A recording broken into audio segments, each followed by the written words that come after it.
On a passé par l'épreuve. Et puis il n'y avait pas longtemps que j'étais reconnu prédicateur. Et puis on a passé par le deuil. Et je ne vous cache pas que c'était dur, très dur. On est arrivé à Mulhouse avec les campings, ça faisait quelques jours que ça va arriver. Et puis le diable, il ne nous fait pas de cadeaux. Et puis à un moment donné, il est rentré dans mes pensées. Et puis il me parlait, et ce qu'il disait, il avait raison.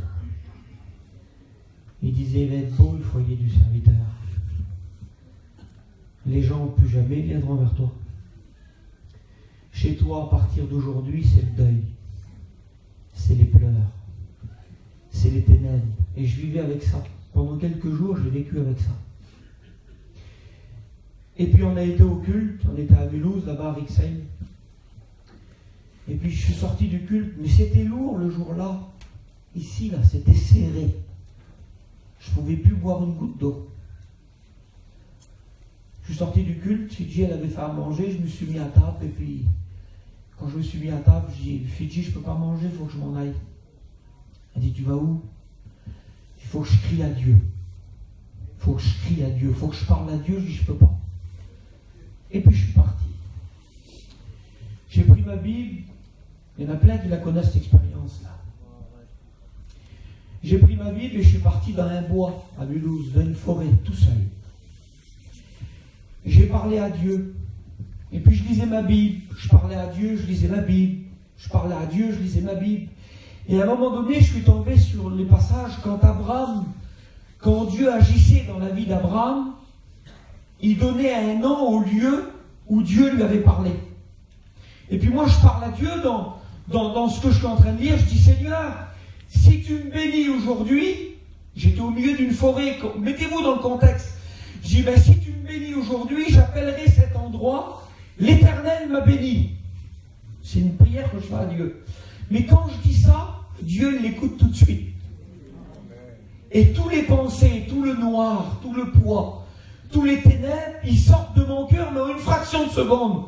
C'est parti de moi, et la joie, elle revient, l'allégresse, le Saint-Esprit, je suis visité par Dieu. Et puis je suis là devant Dieu, mais je suis tellement visité, je suis tout seul avec lui. Je sentais le baume de Dieu sur mon cœur. Et puis je demande quelque chose de plus à Dieu. Je dis, Seigneur, j'appelle ce lieu, l'Éternel m'a béni, mais je dis maintenant, je veux appeler ce lieu, l'Éternel m'a parlé. J'avais besoin d'un mot de Dieu. Et je prie Dieu. Et d'un seul coup, au milieu de la forêt, là, il y a un monsieur qui arrive. Un homme de couleur, il a une 50aine d'années. Et il arrive vers moi d'un pas décidé. Au début, j'ai un peu peur, mais quand il arrive auprès de moi, il me pointe du doigt comme ça, monsieur. Et il dit, j'ai quelque chose à te dire. Et puis d'un seul coup, il se met à côté de moi. C'était Dieu qui me parlait.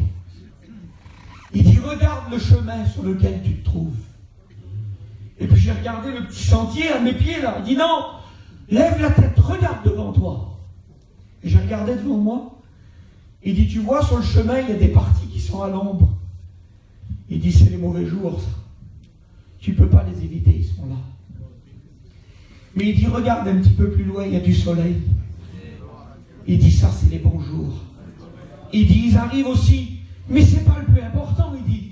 Le principal pour toi, c'est d'arriver jusqu'au bout. Et puis d'un seul coup, j'ai compris que c'était Dieu qui m'avait parlé. Il fallait que je poursuive toujours. Je suis rentré chez moi transformé. J'ai expliqué l'expérience à ma femme, j'ai été béni. Et puis quelques jours plus tard, Starkey il est venu me retrouver avec les campings pour m'encourager. Puis quand il est arrivé, j'ai dit, Starkey, il faut que je t'explique une expérience que j'ai vécue. Et puis il monte avec moi dans l'auto, puis on roule. Et puis, je ne sais pas pourquoi, mais je prends la direction de cet endroit où l'Éternel m'a parlé, où l'Éternel m'a béni, et je lui ai expliqué l'expérience. Et en lui expliquant l'expérience, j'arrive à l'endroit précis. Et quand j'arrive à l'endroit précis, par terre, il y a une enveloppe qui est posée. Elle est fermée, l'enveloppe, là. On est deux. Et puis tout à coup, je prends l'enveloppe, je l'ouvre, et il y avait un mot dedans. Vous savez ce qui était écrit dedans? N'oublie sur ce chemin, l'Éternel est ton berger et tu ne manqueras jamais de rien.